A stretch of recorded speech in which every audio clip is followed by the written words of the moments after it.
Bonjour à tous, merci d'être venus assister à cette nouvelle conférence du Pôle Culture. Aujourd'hui, une fois n'est pas coutume, ce n'est pas Henri Chat qui va présenter l'intervenant, c'est moi, pour trois raisons. D'abord parce que je suis très fier et heureux d'être là à vous présenter Nadjim Changama, qui est un ancien étudiant de la filière de lettres modernes. Et puis aussi parce que c'est un ancien collègue qui m'a assisté au Pôle Culture pendant plusieurs années. Et enfin parce que c'est un nouvel artiste. Et donc pour ces trois raisons-là, je vais vous présenter brièvement, parce que l'intérêt c'est que ce soit lui qui parle et pas moi, cet intervenant. Alors oui, d'abord Nadjim, tu étais étudiant ici entre 2016 et 2020. Et donc que de chemin parcouru depuis 2016. On t'a suivi donc avec l'équipe pédagogique de la filière lettres durant toute ta scolarité. Et tu nous en parleras sans doute, mais ce qui a structuré un petit peu ton parcours en tant qu'étudiant, c'est aussi le fait que tu as fréquenté assidûment les arts et les actions qu'on a programmées à l'époque, déjà en 2016, au bénéfice des étudiants. Actions culturelles, pratiques artistiques, conférences, mais aussi des masterclass et des séjours culturels. Alors, il y a eu dans ton parcours, et tu nous en reparleras sans doute, la résidence avec Jean-Luc Rahariman, qui pendant 3 ans est comme vous le savez, Jean-Luc est un écrivain franco-malgache, et grâce à la direction des affaires culturelles, il a été donc en résidence d'écriture pendant 3 ans, au CUFR. Et donc, Nadjim a suivi assidûment cet atelier et on en voit maintenant les fruits. Mais, cher Nadjim, tu as aussi postulé à plusieurs reprises pour participer à des séjours culturels. Donc là aussi, je suis ravi parce qu'on voit aussi là les fruits qu'on peut tirer de cette participation. Si ma mémoire est bonne, tu as suivi 3 séjours culturel, je regarde mes notes, un à Paris, un en Martinique, dans le cadre d'un échange interuniversitaire, et puis le dernier à Madagascar, avec une artiste qu'on connaît maintenant, pour collaborer avec le Pôle Culture, mais aussi avec le CUFR, qui s'appelle Christine Coulange, vidéaste, réalisatrice et spécialisée dans le numérique. Donc cela forge un projet professionnel, si ce n'est un destin, et c'est bien le cas de ce que Nadjim va nous apprendre donc ce matin. Comment, par sa formation, mais aussi par la fréquentation des arts du spectacle vivant, des séjours culturels, de l'offre culturelle, il est parvenu, comme d'autres, il n'est pas le seul, et c'est vraiment une fierté pour moi, à élaborer son projet professionnel. Et puis, c'est le deuxième point que j'annonçais tout à l'heure, Nadjim est aussi un ancien collègue qui a été pendant 1 an ou 2 ans, je ne sais plus, 2 ans avec moi au Pôle Culture. D'abord en tant que contractuel, donc il était mon adjoint. Maintenant c'est David, c'est aussi Henri Chat qui sont là ce matin, pour vous dire que c'est un travail d'équipe que nous faisons. Puis ensuite en tant que service civique, où il a officié la dernière année. Aujourd'hui, il a rejoint l'Éducation nationale, pourvoyeuse de nombreux emplois à Mayotte, et je crois il nous en parlera pour mener à bien un nouveau projet d'écriture. Il est actuellement en année sabbatique pour réfléchir d'abord à la suite de ses études, et puis ensuite à un projet de création. Et donc mon troisième point pour finir, et après je me tais, c'est promis, Nadjim est aussi donc un artiste qui est en voie de professionnalisation, artiste avec l'expérience déjà de la publication. Vous avez ici son ouvrage, d'ailleurs il en proposera des dédicaces à la fin pour ceux que ça intéresse, et puis aussi l'expérience du public et de la mise en scène. Il reviendra sur ce qu'il a pu notamment faire au Théâtre du Soleil à Paris, à l'occasion d'ailleurs d'un des séjours culturels auxquels il a participé. Voilà, donc cher Nadjim, très heureux de te recevoir, j'en suis presque ému, ce midi, et je te laisse la parole sous les applaudissements pour les encourager.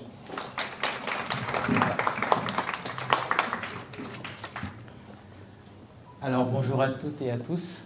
Je me présente, je m'appelle Nadim Changama, ancien étudiant en lettres modernes au centre universitaire. Donc je remercie Jean-Louis Rose, ancien professeur et collègue de cette présentation.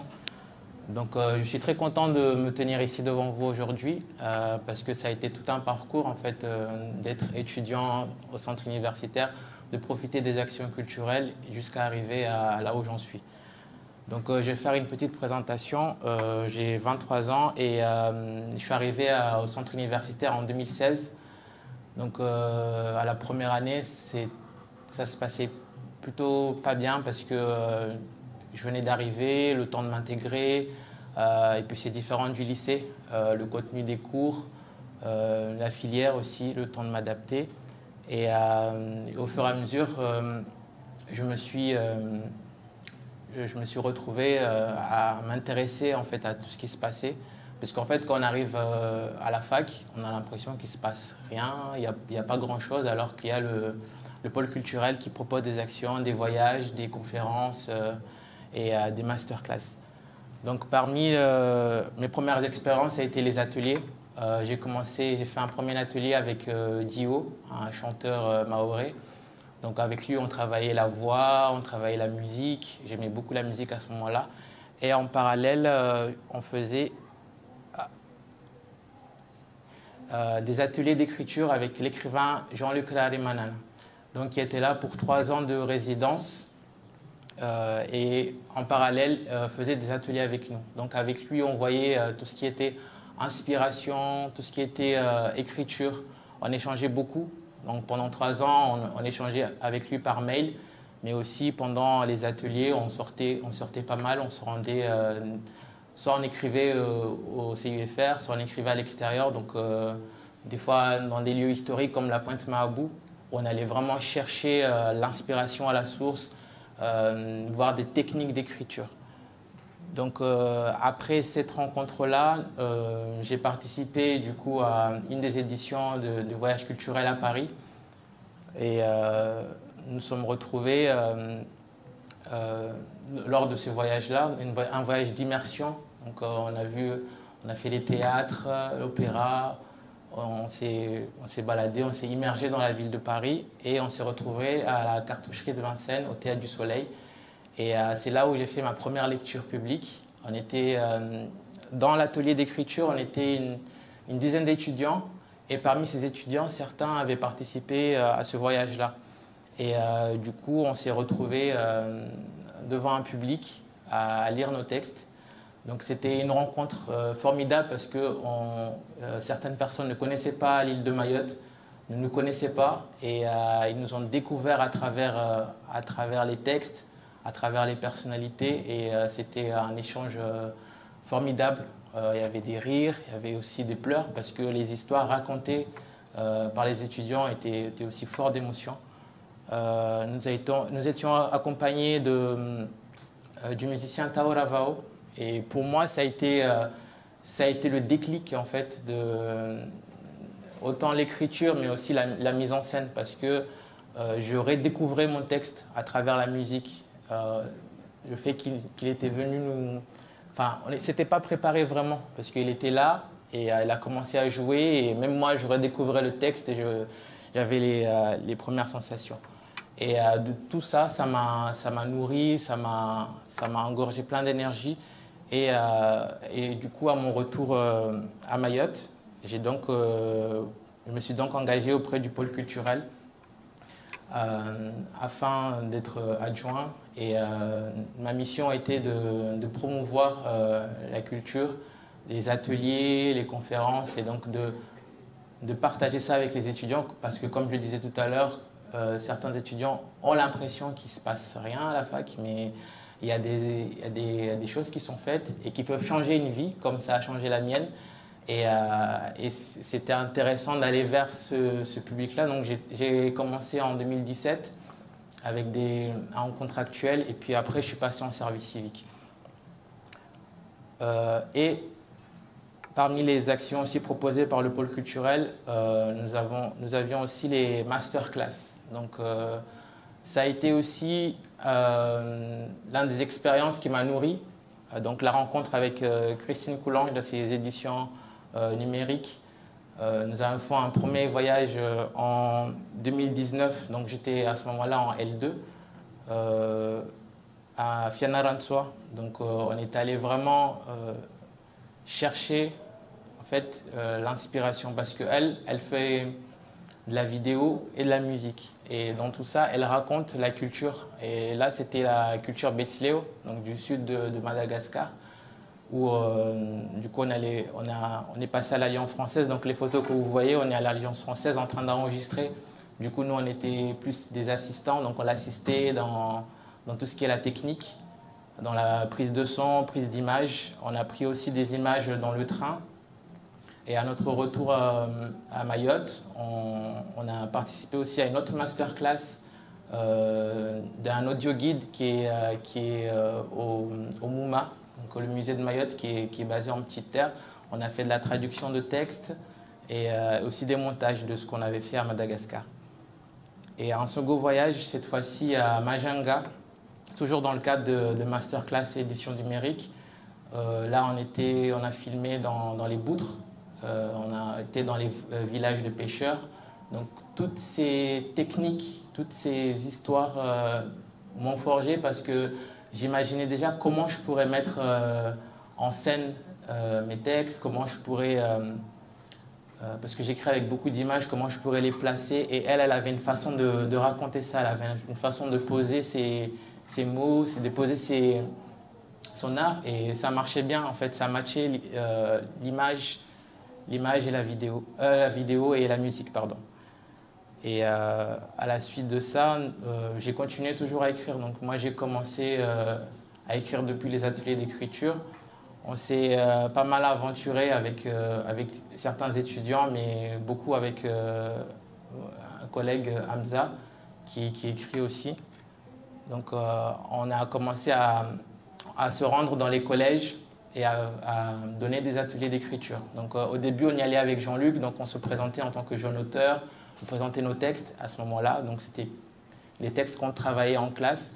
Et du coup, c'était émouvant de rencontrer ce jeune public qui était intéressé par ce qu'on faisait. Et donc en 2019, nous sommes mis en contact avec une classe de 4e, avec qui on a travaillé pendant 1 an.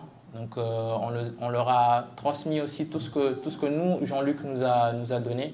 Donc toutes les techniques d'inspiration, comment aller chercher, comment poser ses mots. Et il y avait en fait dans ces jeunes-là, il y avait pas mal de choses qu'ils avaient à dire, pas mal de choses qu'ils avaient à raconter. Et l'écriture, en fait, c'était pour eux un moyen de poser ce qu'ils avaient à dire. Et on a continué ça avec, du coup, notamment en 2000, excusez-moi. Donc, en 2020, excusez-moi, j'ai obtenu ma licence. Donc, je me suis aventuré et consacré à l'écriture. Et nous avons été invités par la RLL et la mairie de Chirongi pour un programme qui s'appelait Rencontres fortuites. Donc, c'est un programme autour des contes. On nous a mis à disposition des contes, des audios des mamas qui racontaient des contes anciens, très anciens. Donc, comme c'est ici, et c'est une culture orale, donc on avait ces textes, ces contes qu'on nous a mis à disposition et on se les a appropriés. On a travaillé avec Ouzania et Fatouma de la médiathèque de Chirongi. Et on a mis en place un mini-spectacle qu'on a présenté devant un public. Et c'était vraiment formidable de voir à quel point c'était court, mais à quel point c'était enrichissant. Parce qu'on a fait un travail de groupe avec Hamza et Batoul et avec les médiathèques. Et on voyait que ce qu'on avait acquis pendant ces années-là a pu se concrétiser et être valorisé. Durant cette rencontre fortuite, nous avons aussi donné des ateliers d'écriture à des jeunes de l'association Website, avec qui on a travaillé pendant 1 semaine. Donc pareil, comme les jeunes de Ouangani, on leur a donné des techniques, on est allé dans pas mal de lieux historiques de Timkoura, dans les environs de Chirangui. On a aussi écrit à la plage. Donc tous ces lieux-là, en fait, qui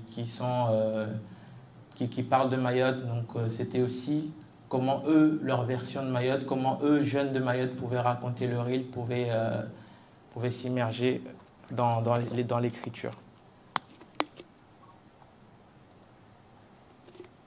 Ensuite, en octobre 2021, il y a eu la publication du coup de Amer, mon premier recueil de poésie. Il faut savoir que ça a été avant publié dans la revue Les Muris. Donc c'est une revue de l'océan Indien qui relie de l'Inde jusqu'à Madagascar. Donc des extraits. Parce que quand j'ai fini mon manuscrit, avec Jean-Luc, on s'est mis à la recherche d'un éditeur. Du coup, il y a eu d'abord l'édition avec Les Muris. Et à la suite de ça, j'ai eu beaucoup de chance. Jean-Luc est devenu mon éditeur avec Nassif Djeylani. Et donc, on a publié Amer. Amer, c'est une histoire d'amour entre un enfant et une mère. C'est l'histoire de tout un chacun, en fait, d'une jeunesse en proie au questionnement adulte. Comment on devient adulte, comment on se forme une identité quand on est issu d'une culture musulmane, quand on est issu de cette culture africaine où la famille a une présence très importante et le poids, en fait, certaines fois que ça peut laisser à un jeune. Donc c'est ce parcours-là et ça a été aussi une histoire assez personnelle parce que quand j'ai commencé à écrire, j'avais des choses à extérioriser, à poser, et c'est à travers l'écriture que j'ai pu peser mes mots et développer en fait cette plume-là à travers aussi tout ce que j'ai fait, les masterclass, les ateliers, ça m'a beaucoup nourri aussi. Et du coup cette année, nous avons l'édition Projectile a été invitée au Salon Athéna de Saint-Pierre qui devait avoir lieu l'année dernière, mais qui a eu lieu cette année. Donc on a été invité, j'étais accompagné de mon éditeur Nassif Djeylani. Donc les 5 auteurs étaient invités, mais certains n'ont pas pu venir. Donc j'étais avec Ananda Devi, qui était déjà venu à Mayotte, que j'ai eu la chance de rencontrer, Davina Ito et Saïdoun Ben Ali, qui n'a malheureusement pas pu venir.